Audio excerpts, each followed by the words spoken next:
Hey, we're cooking with gas here on the Jewcast. Okay, careful using a phrase like that. This trial is a travesty. It's a travesty of a mockery, of a sham, of a mockery, of a travesty, of two mockeries of a sham. Tradition! Oh, shut up, Carl! Shut your goddamn Jew mouth! You people are why there's war in the Middle East! Gekakken auf ein Jahr. Nebbech. Verpupupu. Vermischt. Verkackt. Vertutzt. Verstunken. Farted. Exactly. You're what Grammy Hall would call a real Jew. Hooray! It's American Jew coming at you. Episode 106. My name is Jordon Ferber. I'm Jonathan Randall. We really appreciate everybody who's listening. If you haven't already, check out our Patreon. We have exclusive and extended comment. It's really awesome. Patreon.com/American Jew Podcast. How's it going, Jordan? You having a good week? We're still in COVID, but we're getting out of it. The weather's changing in New York. It's starting to get a little warmer. The tides are turning, my friend. It is beautiful out there. I am kvelling. I'm so filled with nachas right now that the weather is turning so beautiful. I love sitting outside now. It is a total change in just like being alive in New York right now when the weather shifts. Everyone's in a better mood. More people are outside. The sun is shining. It's so weird how things just go. Like one day it's kind of like gloomy and you're freezing and you're pissed off and you're angry. And the next day it's like blue skies will cheer up. Put on a happy face. So that's nice. That's good. Another little feel-good New York thing that I heard was about this Holocaust survivor getting the vaccine, Mira Rosenblatt. Yes. So Mira went to go get the vaccine. She's a Holocaust survivor. She has an incredible story. And while she was there, one of the nurses, I guess, whose job is to make sure everybody's doing okay. And she doesn't really have a lot to do with everybody, but she started talking to Mira. And Mira's like, oh, this is nothing. I'm not worried. I survived much worse. Referring to her time during the Holocaust. And Mira told her the story, and she was telling other nurses the story, and the nurses everyone in the hospital fell in love with this woman, her incredible journey. She has a book. She's still doing speaking engagements over Zoom. I try to find her to reach out to her to get her on the show, but I didn't have any luck. But we are going to still try to get a Holocaust survivor to come on because we think it's so important for them to share their story. But, Mira's story was that when she was a child, she was taken into the camps, and then they were doing one of the death marches, and she was able to escape and go hide in a forest, and she survived off eating like worms and bugs, and then like a family took her in, but she was afraid they were going to tell the Germans that she was there, so she left them, and then she hid with some dairy farmers for another 6 weeks until the Holocaust ended, and then she eventually came to America and met up with a former suitor who survived Auschwitz, and they had a family, and unfortunately he passed, but Mira's still alive. She still is filled with life and spirit, and I think that's just so amazing, that people are it just really helps you think about perspective. People, want to complain, oh, I got to go wait in line for my vaccine, or it's horrible. And here's a Holocaust survivor being like, oh, this is nothing. Shut the hell up. And it's true. Yeah. So I thought that was nice. Our love to Mira. Thank you for sharing your story. It is important.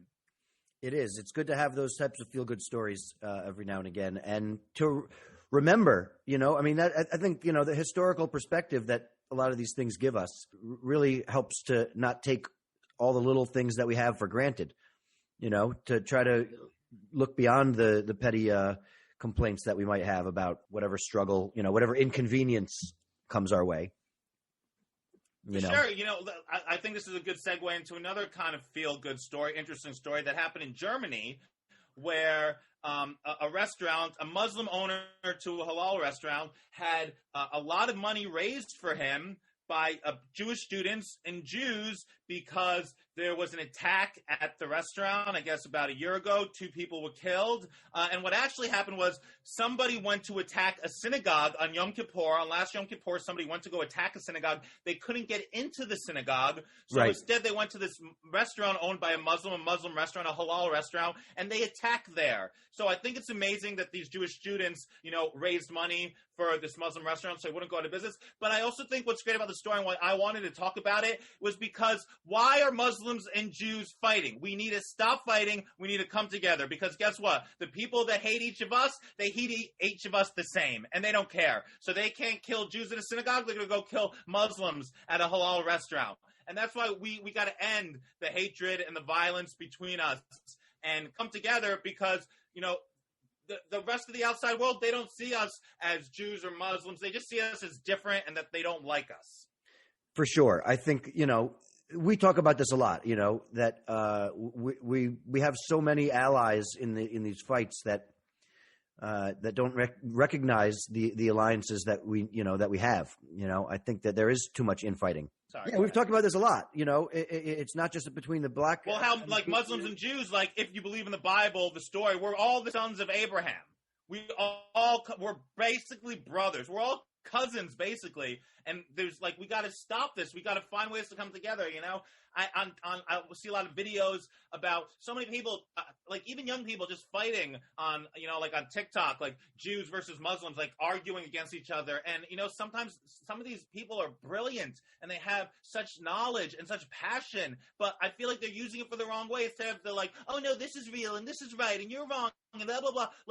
We got to look for ways to bring us together, to end the hatred, to end the violence, to end saying like, oh no, you're wrong, I'm right, this is good, this is bad, it's mine, it's yours. It doesn't matter. It's all of ours together, and we got to find a way that we can share it. Just like the world belongs to everybody, not just to like one person. Well, that's why I think this story is really important, because it really showcases the fact that, despite the fact that it was initially supposed to be an attack on the Jewish community, it was an attack on the Muslim community. It really highlights the blurred line that exists there for people that want to, that want to spew hatred at either side. And the fact that that the Jewish community stepped up to help this guy and help this, not just the restaurant, but I think, obviously they raised money for the restaurant, but because he wasn't one of the people that was injured, he's not, he doesn't qualify for assistance under the Victims Compensation Act. So his place was going to go under, and from the German government, he doesn't get the assistance. So that's correct. Why they steps up. The guy that carried out the attack has since been sentenced to life in prison. But this guy, his restaurant was going to go under because he didn't have any compensation. And so the Jewish community came together and raised all this money to save his business. 40,000. Yeah. And so that's what we need. We need more people like this. More Jews trying to help Muslims. More Muslims trying to help Jews. We can't only be worried about helping ourselves. We got to be worried about helping others. There's that expression like, you scratch my back, I'll scratch yours, comes to mind. Yeah. Since we were talking about an attack, I think could we just talk about another attack that involves some anti-Semitism? Yeah. While we're doing attacks. Of course, you've heard about the insurrection on January 6th. It was a big thing. Everybody knows about it. But something that's come out more recently is one of the Trump supporters that was at the Capitol was running around looking for Chuck Schumer, being like, "Where's the big Jew? Where's the big Jew?" Now, this is not necessarily like, this is just more information about the shit that we already knew was coming out of this January 6th attack. Like, right, everybody remembers the guy wearing the Camp Auschwitz shirt. But the reason why I wanted to mention this is because, there's so many Jewish Trump supporters. And this is who you've teamed up with. The people that are going to be running through the Capitol building wearing Camp Auschwitz shirts and being like, "Where's the big Jew? Where's the big Jew?" So guess what? After they find all the Democrats and they kill them, guess who they're going to come after? They're going to come after us, the Jews. And they're anti-Semitic. And I don't understand how more people that support Trump, how they don't realize this and how they don't take this into consideration. I'm sorry, but it's like, I'm maybe not going to stand in line for, Burger King if there are a bunch of Nazis in that line. I might go over to McDonald's, Yeah, I mean, that's a horrible analogy and not kosher at all, but a little bit has the gist. I get it. Yeah, I mean, certainly, it's disappointing that that we see it. That we see the all of that white supremacist and anti-Semitic sentiment coming out of that side, and too many right wingers don't really address that stuff. If they don't want it to be a part of the group that they want to associate with, they just assume, they just pretend that doesn't exist. Yeah, it's so weird because, we're living through the awakening where everybody's kind of becoming more woke and, things, whether they're getting canceled or they're being like cut out, whatever, whether we talked about last week, the 6 Dr. Seuss books that are not being published anymore. There's, of course, Lola Bunny and Space Jam now isn't going to be as sexy. Pepe Le Pew has been cut out. He's done with being in Warner Brother cartoons, all this stuff. And it's just like, there's got to be a difference between like how woke we're going to be and like what is not so horrible. Yeah, well, also, I think that in some cases, like these are things that you can use to teach people rather than to divide. And by scrubbing it completely, you know. We're so quick to like cancel things. We're like, oh, like we have to cancel Pepe Le Pew. Hey, I get it. Pepe Le Pew's like he is a rapist. Like, it's crazy that we thought that was funny at one time. We don't need to show kids that to be like, don't be like Pepe Le Pew. Kids don't need to see that, in my opinion. But there's got to be something now. If you see a guy that's like diehard Pepe Le Pew everywhere, and he's the biggest Pepe Le Pew fan, you may be like, maybe I'm not gonna like. Why aren't we canceling that guy? Or why isn't that guy having any like bad effect, but it's only the thing? Kind of like, you know, the guy's running through, oh, the big Jew, where's the big Jew? And we just want to be like, oh, well, the anti-Semites. What about all the people that are supporting this kind of behavior? Like they need some sort of, I mean, obviously not being canceled, but we have to also like hold them accountable and like kind of, you know, wave our finger at them too. I mean, it's just also weird that we are at a point in our culture where we have to be like, hey, I don't know if you guys heard, but this skunk over here, he stinks. He does. Get him out of here. You know, growing up, I remember Pepe Le Pew was like my mom's favorite Looney Tune, and now that's very concerning to me. And then we want to talk about this guy who's now in a little bit of heat. Look at you. Yes. That's what I did because the guy plays on the Miami Heat. I love it. Ha ha ha. So, yeah, Myers Leonard. Myers Leonard, he's a center with the Miami Heat, the NBA team, was playing Call of Duty and called one of the other players that he was playing against an anti-Semitic slur. And the kid was recording it. So it went... A kike bitch. He called them a kike bitch. Right. Yeah. And so he didn't realize apparently that was being a recorded. bad word for I don't think he realized that it was being recorded and broadcast. Maybe that's what he... No, he was doing like a Twitch live stream or something. I think he knew that. Oh, it was his feed? I don't know. That's what I understood. And also apparently he shows up to the game sometimes wearing like equality t-shirts and stuff. Oh. See, everybody thinks they're too woke for their own good, you know? Yeah. And then he's saying this horrible slur. He's been fined $50,000. I guess he's suspended for a week or something, but he's not playing anyways because he has a shoulder injury. So it's not like he's losing any money. I guess they still have to pay him even though he's injured. So I don't know. You know, a bunch of different Jewish organizations reached out to him. He's going to have some, you know, racial sensitivity class or something to go through. Should he get canceled? I don't know. You know, this is the best thing almost that happened to this guy. I never heard of this guy. Nobody knows who this guy is. He's not even playing. Nobody gives a fuck. This is like the most press this guy had, which is something else that we got to take into consideration. Because while so many of us in the Jewish community, you know, might either be torn between, you know, canceling him or educating him, there are people on the other side. There are these like fucking anti-Semitic Trump supporter QAnon fucking running through the insurrection Capitol building people that are probably like, hey, he's my favorite new basketball player. Swish, swish. Yeah. That's the thing, you know, I mean, where do you draw the line? Like, how quickly do you condemn some of these things, and how quickly do you, you know, and how much time do you spend trying to educate? Well, there's got to be a difference, but also I feel like people are throwing around cancel a little too much, and especially, you know, people that are like really against it. I find super conservative people, they want to be like everything's canceled. Not everything's canceled. Listen, Harvey Weinstein is canceled. Dr. Seuss isn't canceled. Just those books aren't going to be published anymore. There's a difference. Right. Yeah, Pepe Le Pew, he's kind of got canceled.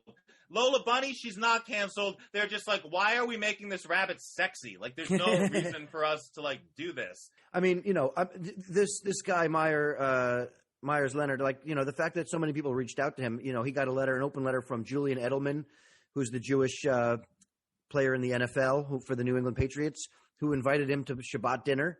Oh, that's very nice. Yeah, he's like, I come to Miami every now and again, so let's get together. He says, hate is like a virus. Even accidentally, it can rapidly spread. 100% true. And maybe this guy heard that expression and he didn't realize it was directed only towards Jews. Like, I don't know. I mean, I remember when I was in, like, 5th grade, someone called me Jonathan the Jerk. and I responded with Nikki, the N-word. Now, this was a white guy. We were at a Jewish school. I didn't realize how horrible it was to say this to another white kid, you know? Yeah. To call him that. But I remember the teacher freaked out. And I was like, what? And then, like, later I realized, like, oh, shit. So, but again, I was a kid, you know? I was, like, not barely a teenager. This is an adult. I mean, it sounds, you know, listen, you were clearly a fucking jerk. Also. Hey, we were doing stuff like J and J. I went N. I was like, what's another bad word that starts with N? That was the only one that came to mind. There was nothing racial about it. Well, I mean, that's the thing. But yes, in retrospect, that was a jerky thing to say. Well, so what? But listen, I mean, like, kind of it. No, but it's exactly the same thing that this guy did on the live stream. You know, when you throw that type of language around casually, even when it, you know, when tensions are high and you're trying to, like, you know, hurt somebody with that, like, there are larger implications than just that particular interaction. And, you know. No, for sure. Definitely. That a lot of times people don't realize. So I think he should know. He's older. You know, he's not, he's in his 20s or something? Yeah, he's up. He should know better. And particularly because they're in fucking Miami. Yeah.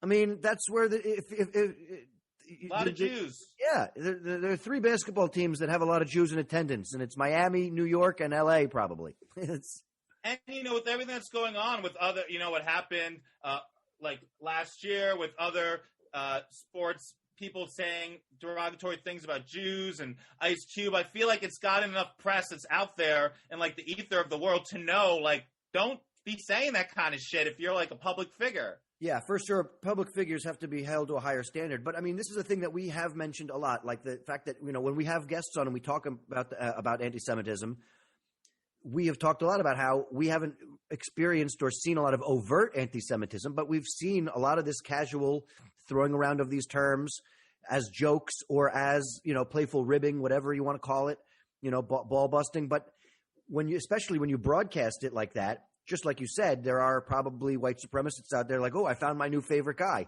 Like there is a slippery slope, you know, between those things. And I think it's really important to stop using those terms, even in casual or, you know, to stop treating them with cavalier attitudes. You know, you got to take it seriously. Hey, I got my new Leonard jersey. Did you see it? I got it. Yeah. And I patched in a swastika on it, too. I bet you paid full price for it, too. I did. I didn't have it in me to ask for a deal. Well, hopefully, hopefully some of this anti-Semitism will, magically disappear at some point. Is that a segue into our next guest? It is. I was trying to do a segue. I was doing a magic segue. Sleight of hand, almost. Our next guest is a comedian and a magician. Psyched to have him on the show. Harrison Greenbaum. Yeah, I'm super excited. Yay! Shalom, Jews. Yeah. Hey, Harrison. Thanks for coming on the show. So, Harrison, how's it going during COVID? You're engaged? Mazel tov? Thank you. She made an honest woman out of me, so I'm good. She's Jewish, right? Working on it. Oh, okay. Wow. I like it. We get to start with a little controversy. Does your family care at all that she's not Jewish?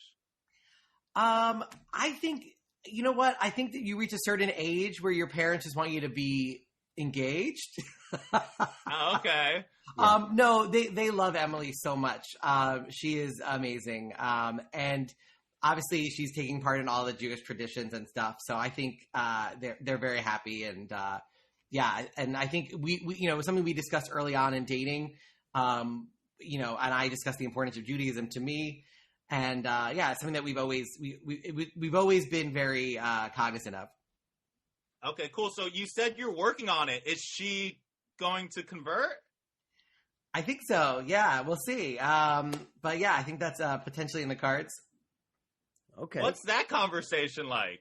Is that something like she's like, I want to convert? Or are you like, she's like, quit leaving the towel on the bathroom floor. And you're like, quit not being Jewish. I mean, obviously, it's got to be first and foremost something that she wants to do. I'm not, that's always very important. So that's where the conversation. Say Baruch Atah, say it now. yeah. There's no forcing happening. That has to be the number one thing. Is it's not a thing you force. Right. And that's not your dirty talk. Who's a Jew, girl? Who's a Jew? Come on. Okay. Well, when you convert, the custom is you have to ask like 3 times. Are you sure? I'd like to say, are you sure? And then the rabbi is supposed to ask it 3 times, which is like the Jewish way of doing it. It really is. Are you sure? It totally is. Are you sure? And then he gives him the Larry David stink eye, like, Why do you want this? Why? You know how many times they tried to kill us? So is she interested because she thinks there's beauty in Judaism, or because she wants to like have a family and she thinks that'll be a better way to have like this thing where you're both Jewish and for your children if you ever do have any, or for your parents, or is it just like whatever, what the hell? No, I think she knows it's important to me, and as a result, it's important to her. But we're also mixing up some of the traditions. Like I've never had a Christmas tree ever. We're the Jewish family, but this year. We put out like a Hanukkah bush up. So it was a Christmas tree, but covered in Jewish colors and all sort of like Jewish ornaments. And one Haunted Mansion ornament because I love Disney. And as a way to stick it to Walt Disney, am I right? There you go, yeah. Yeah, right? Ha, who's an anti-Semite now? That's right. You're on a Hanukkah a small bush. world after all. This ain't no Mickey Mouse menorah, This is serious business. Yeah, so so that I've never had a Christmas tree until this year, and it's kind of nice. I'm not gonna lie, it was very nice. The lights were very pretty, and it was cool because it represented sort of our relationship because it was a Christmas tree but covered in Jewy colors. I love it. Okay, very nice. So how Jewish were you brought up, Harrison? So my dad was raised Orthodox. His parents were Holocaust survivors. And I think one of the things that I realized, because my grandmother lived to 100, so she only passed away recently. And so I got to spend a lot of time with her, which I was very lucky. And, part of I don't want to overgeneralize it. It's a very complex thing. But part of being a survivor, some people were like, screw this. If God let this happen, I don't want to believe him. I think that was some reactions. But I feel like most of the reactions were I survived, and the best thing I could do to say fuck you to Hitler is to keep being Jewy because he failed at his mission. Yeah. And I'm going to be as Jewy as I want to be because that's what I survived to do. And my family definitely fell in that category. So my dad's side was Orthodox. My dad went to yeshiva. His brother, my uncle, their family is still Orthodox. They're wonderful. And then my mom's side was much more Reform and secular. So I ended up being the exact middle. So so a Reform and an Orthodox came together and made a conservative. Okay. I feel like that's a good place to be. Yeah, we're right in the middle. So we're flexible enough that like we can go, like we don't keep kosher all the time, but we have dishes that are kosher. So when our family comes over, we can serve them on real plates. Oh wow! Okay. That's that kind of balance. Uncle Bill's coming out. Break out the Jew china. I like how you needed to come up with a name for my Orthodox uncle, and you chose Bill. I know. I was thinking the same Sorry, thing. Shlomo. Uncle Shlomo. That's my dad's Hebrew name. That's better. Well, he didn't want to go. This is my But Orthodox bar mitzvah, Harrison, Christina. Yeah, he didn't My want to mother's name is Christina with a K. And she's Jewish? She's Jewish, Christina with a K, yeah. Wow. That's amazing because Christ is in that name. I know, it's crazy. I mean, with the K, I don't know. I guess with a K, she tried to speak it in there. It's only the 1K, so. So Harrison, we you named had her bar after mitzvah. Crystal Knocht. But yeah, so my dad is the gabbai at our temple. He's very active in the temple, vice president of ritual. So we're, definitely went to all the high holidays as well as other holidays. So like very well versed in all the Jewish traditions, and but we have a little bit of flexibility, which is nice. Yeah, I can drive on the Shabbat. So that's good. But you had to go to synagogue like weekly, I guess. My dad goes every Shabbat. I didn't go every week, for sure. But like I was one of those kids who, after I graduated Hebrew school, I had the option of Hebrew high school, and I went. You went? Okay. Oh, you took I went up to that option. Hebrew high How school. come you decided? I'm a big nerd, and I was like, I love being a Jew. I'll learn more. And then when I realized I wasn't learning that much and no one's taking it seriously, I was like, okay, I'm allowed to let this one go. Right. Okay. So how important What was is your bar Judaism? mitzvah like? My bar mitzvah was interesting because I'm 17 months older than my sister. And so we did a b'nai mitzvah. So she was just about to be 12 and I was 13. So we did a joint one. So we had to come up with a theme that appeased both me and my sister. We're very different. We have very different interests. She's athletic. I'm me. And so we needed to come up. So my mom sort of brokered the peace accord, which was that the theme was kids just want to have fun. You know, everybody loves a good Cyndi Lauper-based b'nai mitzvah. Oh, wow. Cyndi Lauper. Keep in mind, our b'nai mitzvah was at least a decade or two after Cyndi Lauper's like main peak. So this was not like, it's not like I'm that old that it made sense. But we did kids just want to have fun, and every table represented something that one of us found fun. So my tables were comic books, magic, of course, Buffy the Vampire Slayer. All right. I think those were the big three. What else did I have? I think those are the ones that I can remember. I know Dina had sunflowers, happy faces, and soccer. So it was a real mismatch. Okay. Oh, I think I must have had Broadway. I'm sure I must have had a musical theater table. A musical one, too? I actually... was it just Fiddler on the Roof? Right. Well, that was my... Oh, man. If you want to talk about peak Judaism, 8th grade of middle school. 8th grade. Last year of middle school. I was Tevya in Fiddler on the Roof. And all my grandparents came to see it, obviously. And my grandma had a DVD of my performance. It was a VHS. We converted it over time because she watched it so much. Wow. And I mean, no matter what I did, whether I was on Last Comic or America's Got Talent, no matter what I accomplished in my career, I don't think any of it ever reached the peak that being Tevya in Fiddler on the Roof was for my grandmother. I think that probably was her proudest moment of me in the entertainment industry. That's great. Awesome. There's something beautiful about that, because how people measure success and, society has kind of one vision, but it really is about how you do it yourself. And to hear that for your grandmother, who is a survivor, and no matter what your accomplishments, but to see you in that role, that's what gave her the most pride. I think that is like an example that it's really different for everybody. And as long as you love the thing that you do, it's successful. And there probably had to be a degree of like, to go from a situation where she was literally hiding in the mountains, hiding in barns. She eventually got caught and ended up at a camp, but hiding who you were. She pretended she had a fake name. She was Rose and had Christian papers. She had to learn all these Christian prayers and stuff. So she actually outed herself as Jewish because her father, the Nazis were interrogating him for the location of her brothers. And they were going to kill him. So she actually outed herself as being his daughter and being Jewish. And lied. She just said, oh, they went that way. They actually went the other way, which feels like something her father could have also potentially done. Yes. But good for her. She was very fast thinking. She was like, oh, yeah, I think she said they went west and they had actually gone all the way east.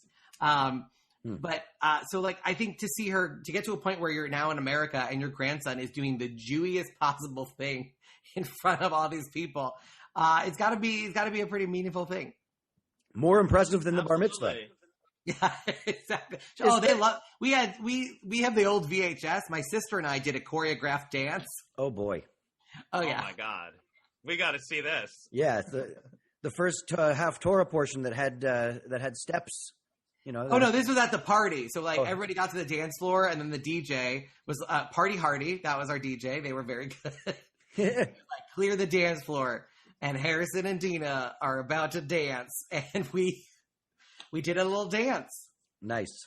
I actually had never heard of a b'nai mitzvah until like a week ago when I was out with some girl and she was telling me about it. I'm like, how did I not know what you're even talking about? But I guess that's when... Did you have a twin sister? Like, what? Did you have a twin sister? No, I just have a regular sister. No, the b'nai mitzvah lady.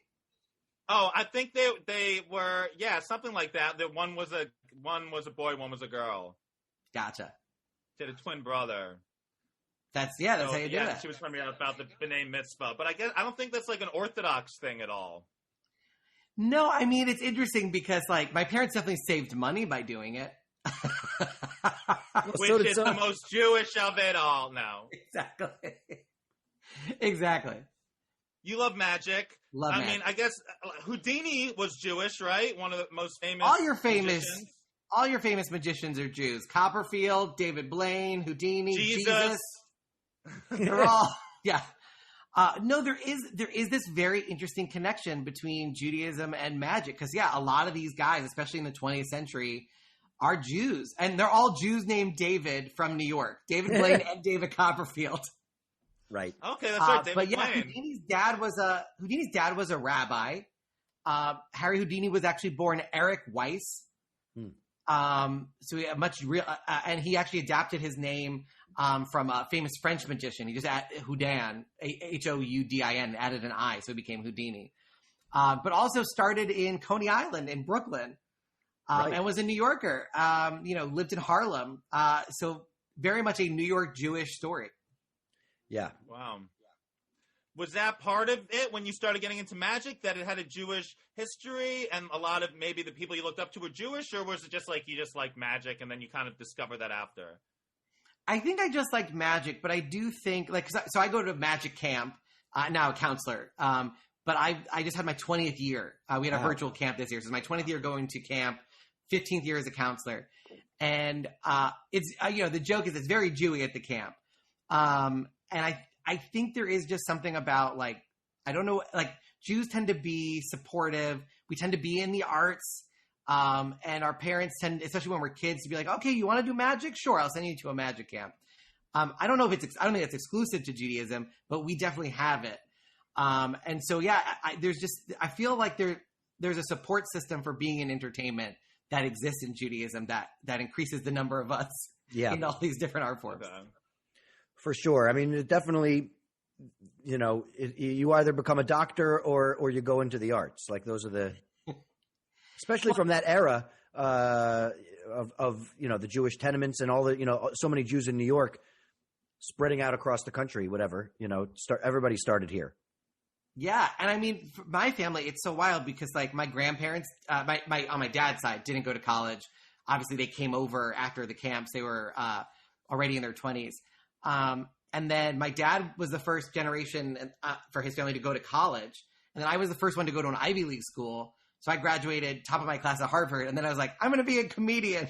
So there was a precipitous just drop off. Yeah. Three generations of Greenbaums. And I was like, fuck it. For my next trick. Yeah, exactly. So God bless my family for being so supportive. This is what you get, Mom and Dad. Do you have any Jewish themed magic tricks? Yes, absolutely. There's a trick in my act I call the Snuggie trick. But at one point I refer to it as my ninja robe. I swear this all makes sense in the context of the trick.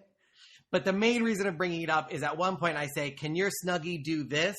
All the lights in the theater go out and a Jewish star lights up on my chest and starts beating in tune to Hava Nagila, which starts playing as the lights go out. It's about a 15-second non sequitur. I'm dancing, I'm screaming about it. The lights immediately come back on as if nothing has happened. So that is absolutely about as Jewy as it gets.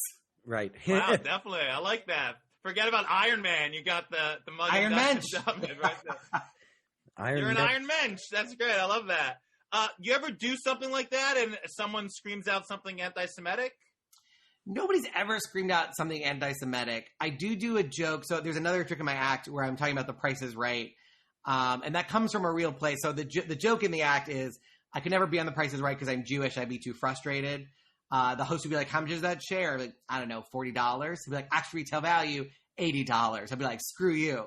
Yeah. I know a guy. You have to know a guy, Exactly. You don't haggle? Yeah. So it came from a real place because we were joking with my family, like, what would my grandmother have done if she was on the show? And so that's where the joke comes from. You'd have been much more at home on Let's Make a Deal. Right. Exactly. So I play a game with the audience, and at the very end, I basically ask them, do you remember, because I get one wrong. I'm like, do you remember why I couldn't be on the show?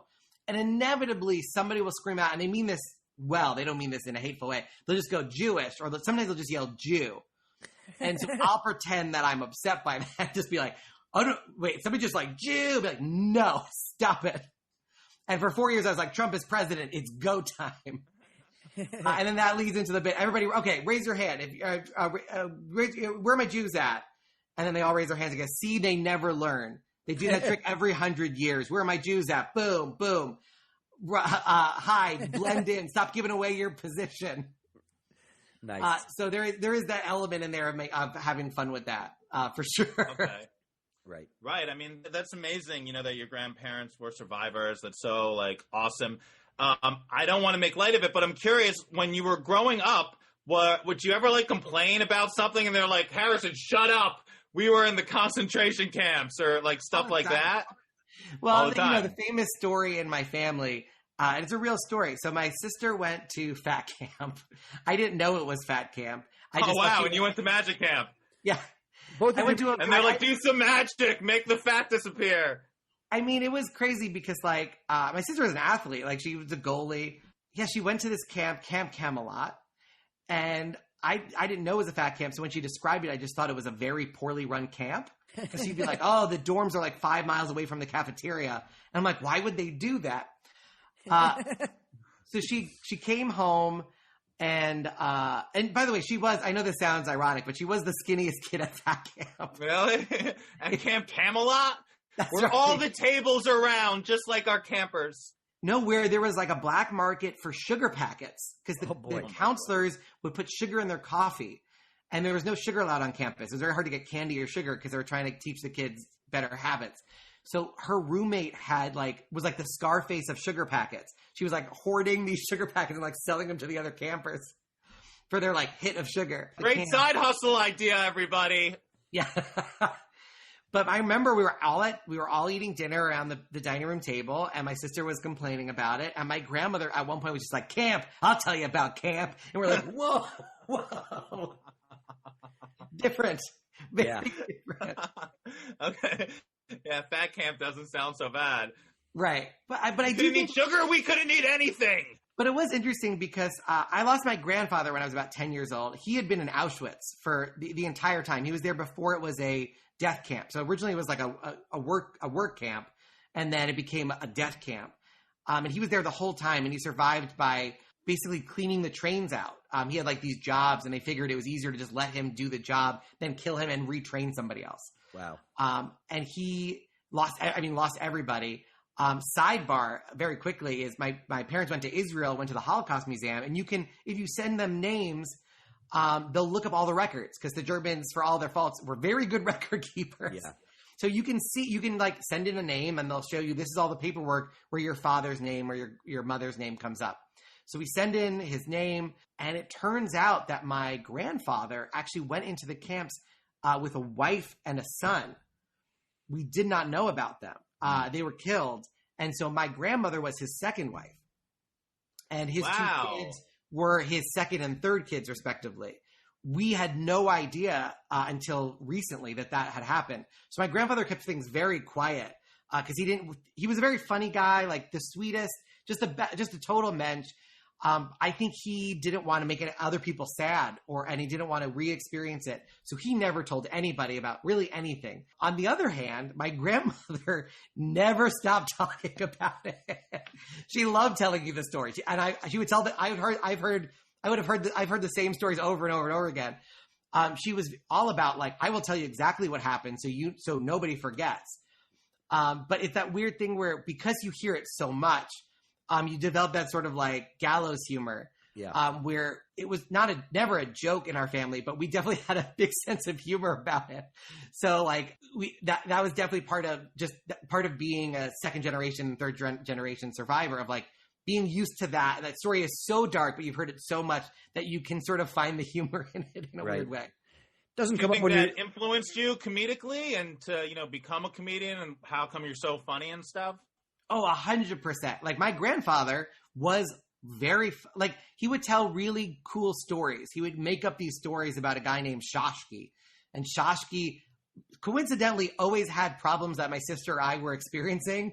Okay. My sister was really scared of dogs. And it just so happened that this man, Shashki, my grandfather told us a story about, was also afraid of dogs, but then overcame it.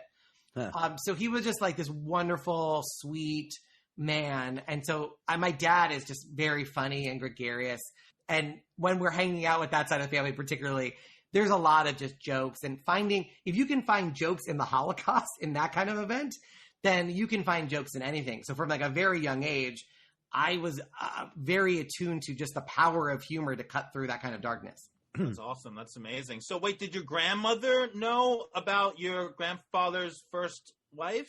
So my grandmother was alive when we found this out. So we were like, okay, right. Hey, I called her Bobby because she thought Bubby made her sound old. Okay, that's cute. We're talking about 100-year-old woman who was like, right. They're going to think he's my sister. She's like, what? We were like, Bobby, did you know about this? And she was like, oh, yeah, he told me a little bit before he died, but we didn't think it was important. Okay, and like, she just kind of kept the secret for him.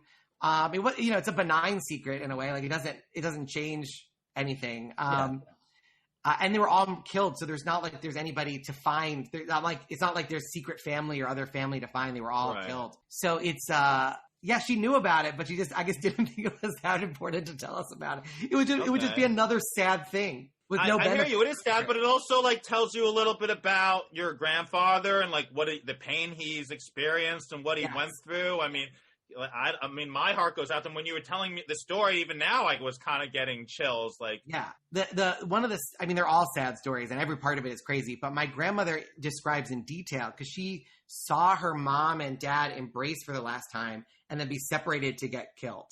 Mm. And so, like, she has that image in her head, and obviously it was burned in her head because she could describe it in great detail. Seeing something like that is just, and for her to be as strong and as amazing as she continued to be for her whole life. I mean, living to 100 is amazing. Like, and she was all mentally there the whole time. So, both very, very impressive people. So I know, it's like you mentioned how your grandmother, wanted to like share the story, make sure people knew about her experiences. Do you feel a responsibility now to share your grandparents' stories, to, keep that going, as more and more survivors pass away and are no longer with us? Yeah. I mean, the good thing is, so Spielberg, a great Jew, awesome Jew. He knew that people were passing away and that their stories were going to sort of disappear if nobody collected them. Yeah. So he had that project where he would send film crews to Holocaust survivors' homes and just film their whole story. Yep. So Showa, right? I think part of that. So we have VHSs of the whole story, a professional interviewer and the whole thing of like really just like getting as much of the story as they could capture. Mm-hmm. So it is, and it's recorded and archived. So her story will live on in that sense for sure. But yeah, it is crazy to me that like I'd love to have kids. I hope I have kids. They won't have a direct connection to the Holocaust. Like there'll be nobody in their life that they know that was in it. And so it'll sort of always be a little bit abstract to them in a way that it was definitely not to me. Because I spent 30 plus years of my life with somebody who was there. That is going to be really interesting. I mean, I think they'll get it. I hope they're proud of their family for having survived something like that. And for hopefully prospering. I hope we continue to prosper, the Greenbaum family. But so that'll be interesting to show. Just be able, my fiance. We met after my grandmother had already passed away, so I showed her videos of my grandmother. But yeah, I think it's going to be really interesting to see how my kids connect to it, and I hope we don't lose touch with that because it's so obvious to me. Like it's so crazy to me that I have a direct connection to something like that. Yeah. It sounds so insane. Well, I think also, we have so much of a connection to the historical significance of this stuff from a secular standpoint, regardless of the religion. And I think it helps to sort of fill in a lot of that family dynamic and the way that we interact with our Judaism. Well, I mean, if my kid is like, why is your side of the family so small? I'm like, let me tell you. Did you feel like it was always a part of your life and you knew about it? Or do you have like a memory of a certain time when they were like, it's time to tell Harrison, make sure he knows? There was never it like a thing like, we don't want grandma to tell us bedtime stories. They're scary as shit. Yeah, this seems so unfair that the worst moment for a Christian kid is when they find out Santa is just their parents. And the worst moment for a Jewish kid is when they have to learn about the Holocaust. Yeah. It feels like an unfair. thing. And it's weird that people think Santa's real and the Holocaust isn't. It's crazy. That is amazing. Well, the only memory I have where I didn't know what it was, my grandfather had the numbers tattooed on his arm. I remember asking him about it because, like, why does he have these numbers? And he told me it was his phone number so he wouldn't forget. So there was a period where he didn't want to tell me, like, oh yeah, a bunch of Nazis forced this on me. The other thing that was weird is, I don't know if people know or don't know this, but like when the tattoo was just drawn by hand, it wasn't like a professional, like good looking tattoo. They were just like, all right, they just like drew on you like it was paper. So that was also fascinating to see it because I think some people in their conception don't understand what that means when they said they had numbers on their arms. Like somebody just like scribbled numbers like it was a Sharpie, but it was a tattoo. It's interesting to think that he would say that it was his phone number to, try to protect you. Like, oh, it's probably going to be upsetting for him to hear about this being the Holocaust. So I'll just tell him that I have dementia and I can't remember anything. Right, I can't even remember my own phone number. Yeah, exactly. And I think it's very interesting, how this kind of is a great example of how different people process what happened to them and how, people wanted to, take that with them in the world. Because it seems like your grandfather wanted almost to leave it behind him while your grandmother wanted it to make it like a part of her life and her everyday story. Yeah. I mean, the only way we found out about parts of my grandfather's story is people he saved would talk to my dad or my uncle and be like, just so you know, like your dad saved my life. Because he had the ability once in a while to like pull people off the lines for the gas chambers and be like, oh, I need him for this job. He didn't, but he knew that he could at least save one or two people at a time. So he tried to, and he also could find food and little things while he was cleaning the train. So he, there was a child who was starving. And so he was able to give him a little bit of extra bread, which probably saved his life. And that kid like found my dad and was like, just so you know this story, like, which is funny because like, that's the horrible side of it. But then you fast forward, I'm at a diner with my grandparents and my grandfather would take the bread baskets to go also. He would get the to-go bag and then pour the basket in because he's not wasting bread. Like when a crumb is that important. So like, it seems like weird, funny behavior, but it has a direct connection back to what happened to him as a young adult. Wow. I think that's amazing. Your grandfather was the truest hero. Yeah. I feel because it's not like he was like, oh, and I saved this person and I did this person. He didn't even like other people come to you. He had to find out. Want you to know. That's the true definition of doing good deeds and doing good things. I mean, that's what I think. That's incredible. Yeah, and my grandmother, like, they basically there was I think 10 children total, and so they paired them off. They basically had they tried to take the kids who were the most sort of street smart and savvy and pair them with the ones who were the least, so that everybody had a buddy. And so my grandmother saved her buddy, and there's a few of them survived. So I think not all 10, and not the parents, but yeah. So my dad had a couple of uncles, but that was the other weird thing that people don't I guess put together. My dad had no grandparents at all. Right. So that's interesting because he gets to see what, like, I loved having my grandparents. I only had 3, but their grandparents are the best. Like, how do you not, like, they're the best. So that was another thing that, like, those are little things you don't think of like, how it can affect generations, For sure. Definitely. So, what would you say to people that deny that the Holocaust ever happened? I mean, I wish they could have met my grandparents because for all of the things that they were great at, they're not good enough actors to just pretend for this long. These are not the kind of people who could have just like made up a lie and just really stuck to it. Like it would not have made, it just doesn't make sense. Like you meet any of these old Jews, it's not in their interest to make this shit up. Yeah. So like, I honestly feel like when they're saying it didn't happen, it's because they know that if they acknowledge it did, then all of their behavior is that much more reprehensible. It's just cognitive dissonance. For that to be true and for them to behave the way that they are is unbelievable. So yeah, it's just sad. And there's so much evidence. Like that's the other thing. It's not like it happened. Like we believe the Spanish Inquisition happened. Right. Nobody knows anybody who was in the Spanish Inquisition. So the idea that like video cameras existed back then, we have video footage of the camps. The idea but like we also have people who think the world is flat. So I'm at a certain point, I'm not surprised that people have unbelievably dumb theories. Harrison, is there anything you want to kvetch about? I mean, we are in the middle of a pandemic, so there's a lot. Anything I want to kvetch about? You know what? Like, for being in the middle of a pandemic and for being in a career where we all just lost a year, more or less, I am just like eternally, I feel very grateful. Like, I feel like it could be worse, which is the worst, like the opposite of the Jewish position. Right.